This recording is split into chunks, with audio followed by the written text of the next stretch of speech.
Hello to all my friends and family, and welcome to this episode of Jim's 5am Club. It's Sunday afternoon.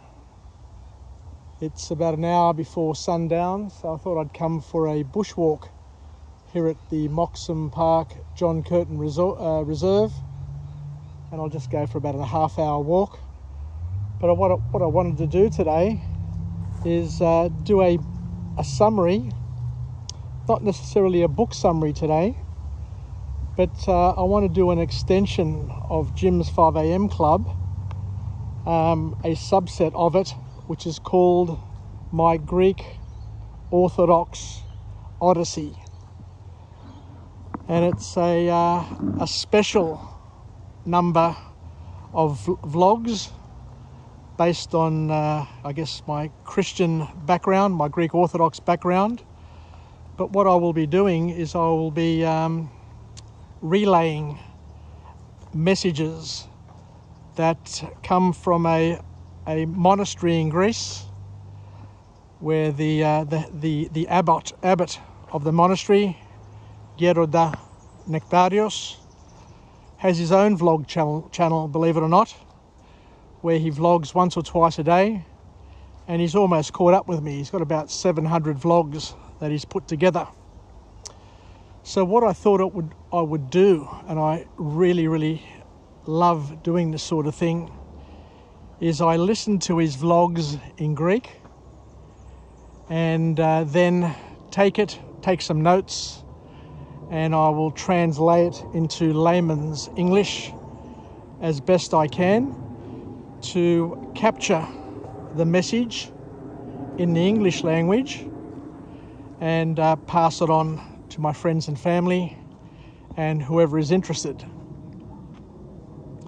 So today's vlog is one where we reflect on humanity, and most particularly we reflect on Greece.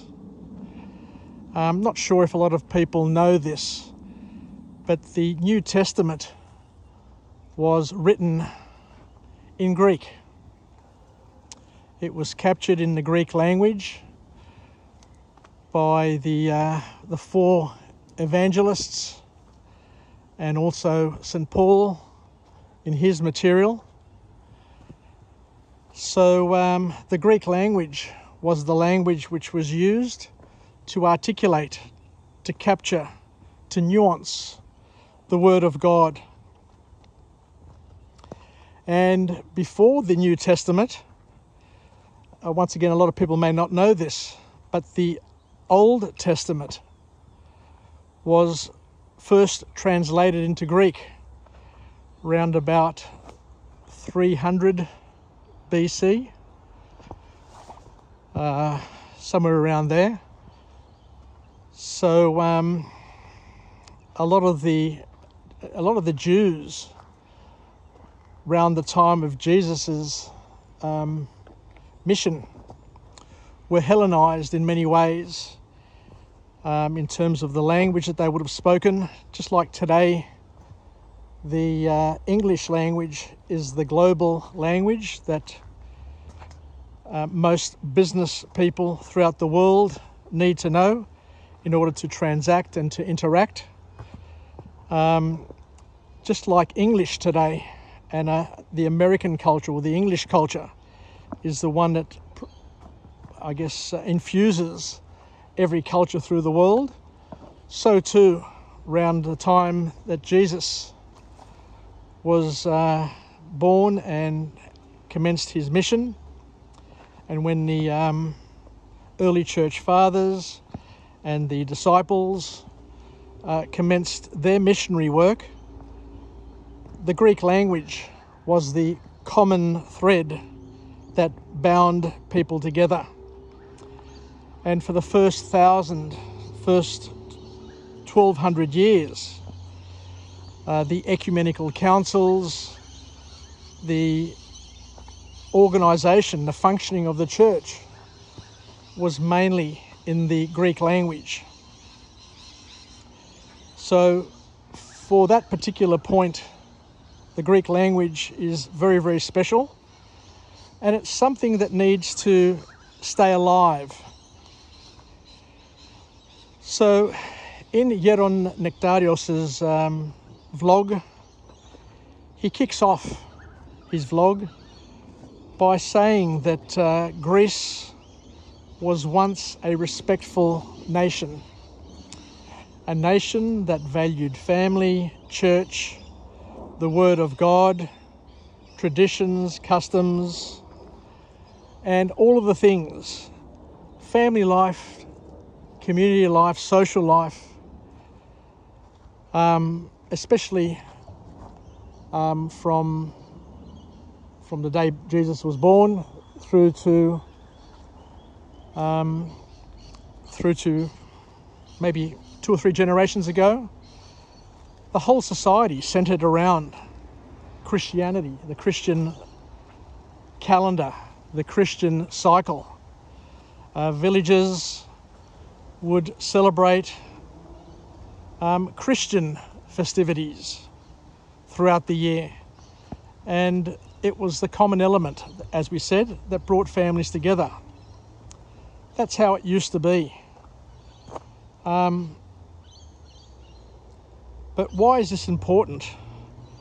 The author, not the author, but the Geron Nektarios in his dissertation says the reason why it's important to understand this is to know that all of these things that we've talked about just now laid a very, very strong, deep, and wide foundation, a very strong foundation that existed throughout the Greek world, and it influenced many other societies as well, from Alexandria to Antioch to wherever the word of God spread. So, as we said, it provided a foundation and a very strong grounding to enable Greece to not only endure struggles and challenges throughout the times, but to be able to repel them as best they could, and to maintain and to hold on to them and to pass them on to future generations. As my mother always used to tell me, she said, "Son, now you are just a link, a small link, a small strong link in a very, very long chain, an unbroken chain. Whilst we don't know who the first Christians in our family were to convert to Christianity, we do come from a place in the world where Christianity was started, passed on, and made the bedrock of society. So for that reason, it's important for each and every one of us in our family trees to learn our history, learn our traditions, learn our customs, learn our religion, the truth, and to be responsible and accountable to passing it on to the following generations. So we need to not only understand it, we also need to pass it on. That's why we say one of the key elements of our lives is to live, learn, and pass it on. So a lot of people may not understand and know that Greece was under Ottoman rule, was under Turkish rule, was under Islamic rule for almost 400 years. And if you sit and think about it, 400 years is a very, very long time. It's twice the amount of years that the Indigenous Australians have been under Western rule. It's 16 or 20 generations.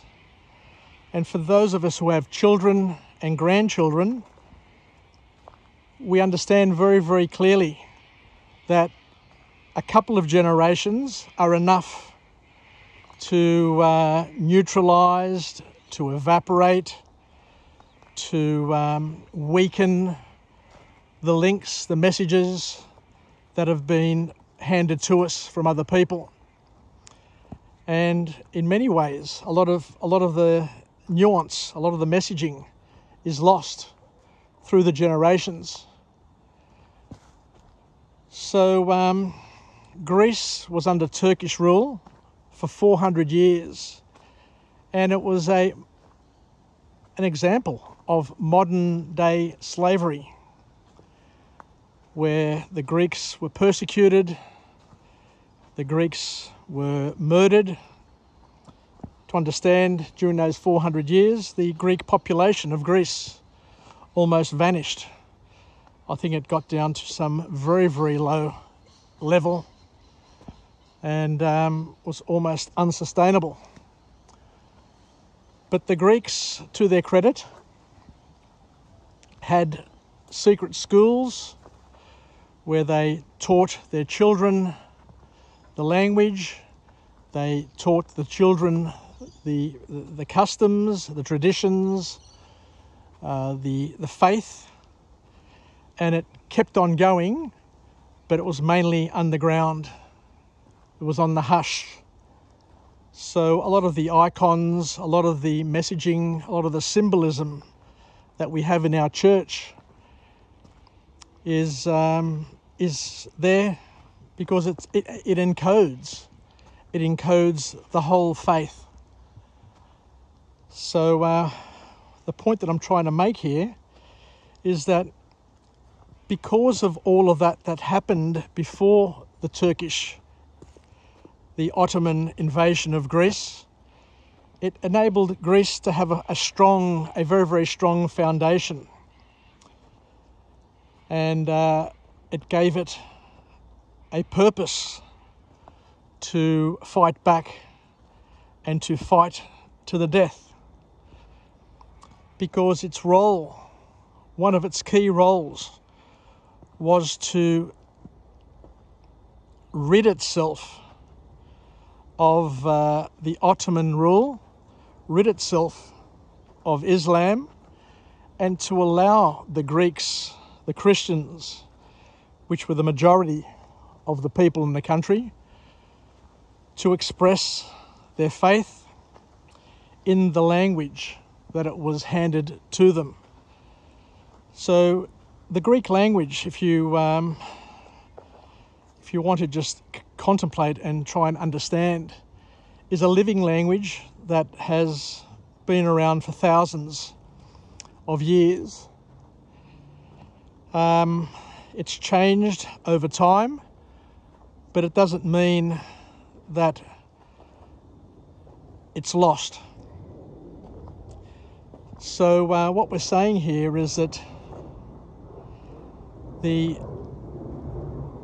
background to this revolution, where in 1821 the Greeks revolted in an uprising, the main purpose for that was to uphold the church and to make sure that they are free to express and to live and to pass on the Christian message.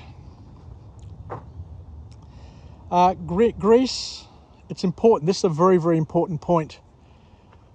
A lot of revolutions happened in the world. The French Revolution, the revolutions in Russia. A lot of those revolutions were based on class. They were class revolutions where the working class or the slave class, or the working class, I should say, not the slave class, but the working class revolted against the elites and fought a battle to free themselves from the elites within their communities. The revolution in Greece, according to Geron Nektarios, and I love this point, was more about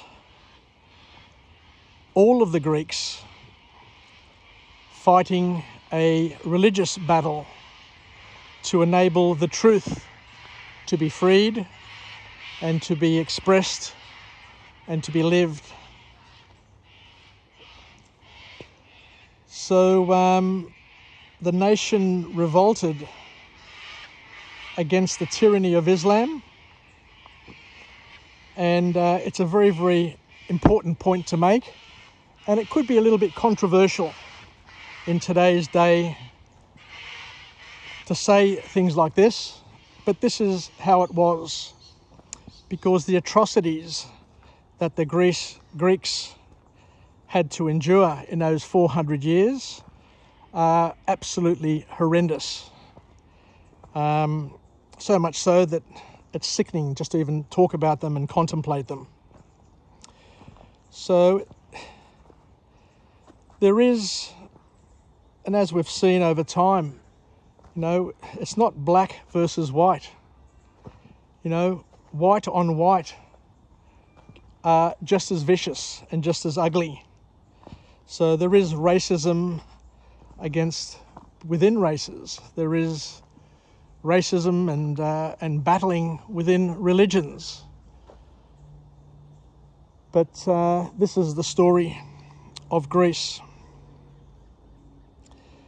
So the fight was to uphold Greece's history in terms of its language, its faith. That's the Christian faith. The Greeks weren't revolting to uphold, you know, the 12 goddess or the myths of old, but it was about revolting, and that's why the Christian cross is held pride of place up on the top left-hand corner or right-hand corner, depending on what side of the flag you're looking at. It's pride of place, the Christian cross, because Greece was a Christian country. But the Geron Nektarios is saying is that, you know, was that revolution, was that fighting, was that pain and suffering that the Greeks went through, was it worthwhile? Because when you look at Greece now, it is far from a Christian country. People may claim that they're Christian, but the bottom line is that we're all, to a certain extent, idolaters. You know, we worship many things, many different things, to the extent that we ignore God and ignore God's will. So the Greeks revolted so that they didn't fear the Turk. And as we said before, they were grounded. They were grounded in great history. They had role models. They had the saints as role models. And if you remember, the saints, most of which were martyred, were killed for their faith. So therefore the Greeks also were not fearful of dying for a good cause. They didn't fear dying, because dying for your faith gave it purpose and gave them strength. And they were ready to battle and die for the truth, is the bottom line. And that's what I guess gave them the impetus and the strength and the momentum to pull off the impossible, to defeat and to push away the fearful force of Islam under the Ottoman rule. What else can we say here? As we said there, we often wonder whether or not this whole sacrifice was in vain. And as we said, Greece is not alone. Australia is no different. Neither is any other country throughout the world where people are more interested in focusing on our own egotistical, selfish will, and to a certain point, one could go on to say that the devil, Satan, he's been made redundant. He's been paid out. He's no longer needed because mankind have done such a good job at doing what they do without his guidance anymore through this whole, pathway that we've taken into being individuals and doing and fulfilling our own individual desires and not worrying, not even considering doing something which is to serve God or to serve each other. So we are surrounded by so many distractions in today's world. There are people around us who claim to be gurus, who claim to be specialists. There are celebrities. There are sports stars who lead everybody on a merry chase down a path which doesn't necessarily lead you to where you really want to be going. And Geron Nektarios talks and gives us a parable there, which is in the New Testament, where Jesus comes across a woman who has a sick daughter. And this woman is a Canaanite. She's not a Jew, and yet back in those days she had every opportunity to go to the priests of the time, the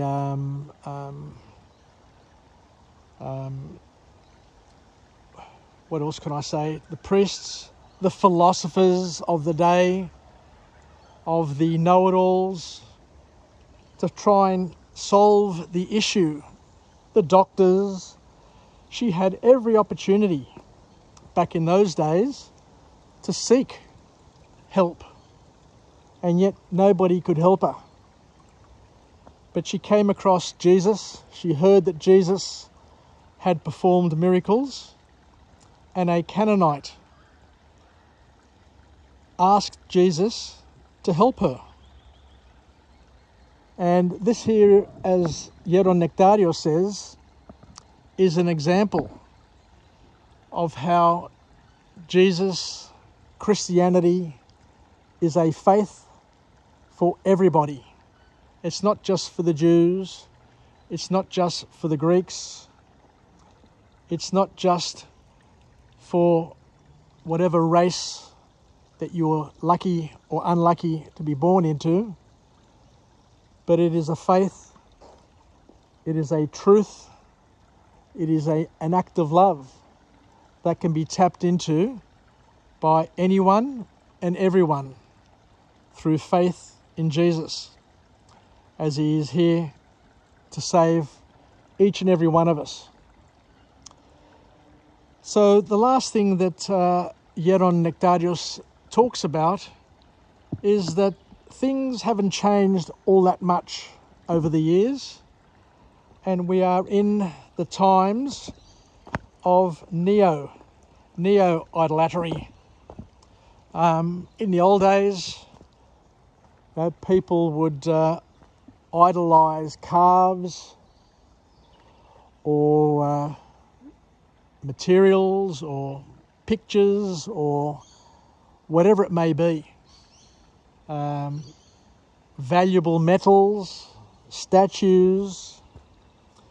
But what Geron Nektarios is saying is that we're living in a world, in a time of neo-idolatry, where instead of calves, people are idolising cars.